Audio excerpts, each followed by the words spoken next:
welcome back to another video. Today I want to talk about a senpai who went to Japan to fulfill his potential. I hope his story will inspire you to go out and fulfill your potential too. So this senpai went to the same language school that I went to, the Yamasa Institute. He was there 2 quarters before I was. He started out as an absolute beginner in Japanese just like me. I think he was 30 years old when he started language school, and he was also from the United States. I remember meeting this senpai the first time, and he struck me as a very outgoing, extroverted person. He had a lot of friends in school, did a lot of extracurricular activities. But as I got to know him, he told me he was actually a very introverted person back when he was in the States. He wasn't very sociable, didn't really do anything outside of work. Going to work and then going home was pretty much his life. But he decided he didn't want to spend the rest of his life living that way. And so he made a decision to completely change himself and do a 180. He always wanted to live in Japan, so he decided to enroll into language school. As a beginner in Japanese, he may know a few words of Japanese from watching anime, but by no means was he even close to knowing Japanese. But even then, he forced himself to go to meetups and play basketball with Japanese people who spoke no English to force himself to communicate in Japanese. Because he knew that communicating with native speakers will help him learn Japanese that much faster.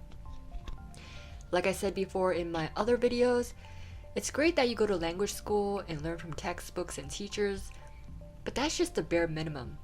A lot of my schoolmates knew that, so a lot of them forced themselves to go out into the real world to speak to Japanese people. And this senpai did the same thing, but took it to the nth power. He also went to this cafe that held language exchange meetups a couple of times a week in the evenings. I was actually invited by him a couple of times to go to these meetups, but I never did go because I didn't have the courage. I was barely stringing 2 words of Japanese together, and I felt like there's no way I can have an actual conversation with Japanese people. My senpai told me that when he started out as an absolute beginner, he could barely string 2 words of Japanese together, but he still went to all these meetups. He didn't care if people laughed at him or looked at him like he was an idiot for barely speaking Japanese, because he had a goal. He had a mission. He wanted to live in Japan, and he wanted to be fluent in Japanese. So he didn't care what it took. Obviously, I'm much more timid and much less ambitious, so I never did go. But here's the thing. If you want to change your life, this is really what it takes. You really have to get out of your comfort zone and do a lot of things that you normally wouldn't do. Otherwise, you're only going to keep getting what you've always gotten. The senpai went from not doing much with his life other than going to his job, to going to Japan, going to language school, going to all these meetups, meeting all these Japanese people and talking to them when he could barely string 2 words of Japanese together. You see how uncomfortable this process is? Most people would not be doing this. But if you want major changes, this is what it takes. Be prepared to be really uncomfortable. So this senpai went to this language exchange cafe so much that he became friends with the owner. The owner spoke pretty decent English. That's why he created these language exchange meetups. From what I heard, the Japanese people who went to these meetups were more comfortable speaking Japanese than English. So what usually ends up happening is all of my schoolmates who went to these meetups end up getting a lot of Japanese speaking practice in, because people, by nature, default to their comfort zones unless they are intentional about what they want and are prepared to be uncomfortable to obtain it. Needless to say, my senpai got a lot of speaking practice in, and his learning curve is insanely higher than most people. I remember my senpai became such good friends with this cafe owner that they decided to throw an end of the year / New Year Temaki sushi party at the cafe. I was fortunate enough to have been invited by my senpai to this Temaki sushi party, and I am so grateful for the invitation because I have never experienced something like this before. I will look back at these pictures for the rest of my life and remember how cool it was that I was in Japan at that moment with all these cool people experiencing that. But this isn't where the story ends. There was something really baller that my senpai did that I have to retell because it was just so amazing. I wasn't there, but I saw videos and my schoolmates retold me stories, so I'm retelling it to you guys and hopefully inspire you to go out and create some amazing adventures for yourself. This senpai decided he was going to make the most of his time while in language school. So he made plans to travel all over Japan during winter break, which lasts a month. Right before winter break, he and a group of my schoolmates decided to go to Osaka to drink at an izakaya. I heard a lot of wild things happen when they were there. So for everyone who thinks Japanese people are so modest and conservative, wait until you get them drunk. Then it's a whole different story. So as the story goes, my schoolmates pretty much stood out at this izakaya because they are all foreigners who look like foreigners. They were Latino, Jewish, African American, Caucasian American. The baller senpai is Asian American, but still, in the eyes of Japanese people, my schoolmates were quite an eccentric group.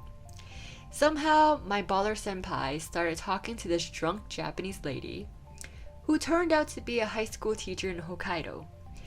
And she, in the midst of her drunkenness, asked my senpai and schoolmates to go to Hokkaido to visit her school. And it was so funny because I remember hanging out with these same schoolmates, and my senpai was like, yeah, I don't know if this school teacher, actually meant what she said when she invited all of us to go visit her school because she was really drunk. What? But my senpai and schoolmates had plans to travel all over Japan and then go to Hokkaido to snowboard. So even if that school teacher didn't mean what she said, it was still okay. Long story short though, that teacher did mean what she said, and my senpai, along with my other schoolmates, went to that high school in Hokkaido. And I heard they were treated like celebrities. It was like the red carpet was rolled out for them. The school had a prep rally where the school band was playing just for them. And they went up on stage and talked a little bit about themselves, and all the high school students wanted to have pictures taken with them afterwards, so they went around taking pictures with everyone. And my schoolmates told me that it was hands down the most amazing experience they had. It was such a rush. And to be treated like celebrities just for looking different was a sight to behold. Because in America, no one would bat an eyelash at them. But in Japan, that's not the case. My schoolmates showed me videos they took of the prep rally and the band playing for them. It was so cool. I'm sure all of them will remember this experience for the rest of their life. And I heard my senpai rented a car, drove the car all over Japan to visit different attractions with my schoolmates. They even went to learn Kyoto. I saw pictures of them in those traditional Kyoto uniforms. I was like, damn, that is so cool. I have to admit, I was a bit jealous over that. Not only that, but during the last quarter I was in language school, my senpai said that he was studying to take the Japan driver's license test. For those of you who don't know, your Japanese has to be pretty good to take a written test in Japanese. And at that time, he was in language school for just a year. I don't know if he passed or not, but he was definitely going to give it his all. He would do it multiple times if he has to. And I heard that while on a train ride to Tokyo, he somehow started talking to this tech executive.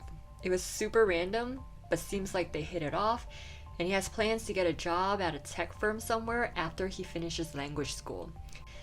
I'm telling you, the universe makes way when you want something and you're willing to work hard for it. So the point of the story is, imagine a person who did nothing but go to work and then went home. That was my senpai's life. Then one day, decided that he didn't want to waste his life. He wanted to fulfill his potential and live an amazing life. So he took action, got way out of his comfort zone, went to Japan and had all these amazing experiences, started networking and knowing all these amazing people. That person could be you. Yes, it takes hard work, grit, and determination. I can promise you it will not be easy. But in exchange, you get to live the life of your dreams. It would be really sad to come into this world and waste your potential when there's so much more out there for you. All it takes is one decision and commitment. People change their lives every day. I see it all the time.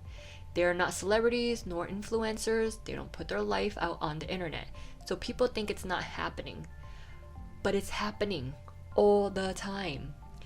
When you have the courage to change your life, the people around you are indirect beneficiaries of your courage.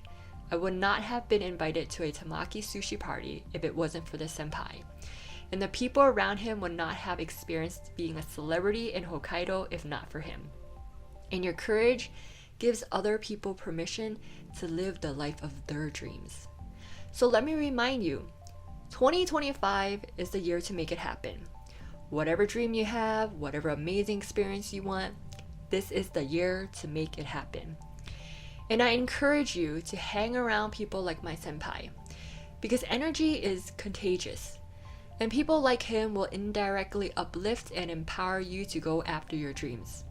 Just watching him in action made me feel like there's so much possibilities out there and life is worth living.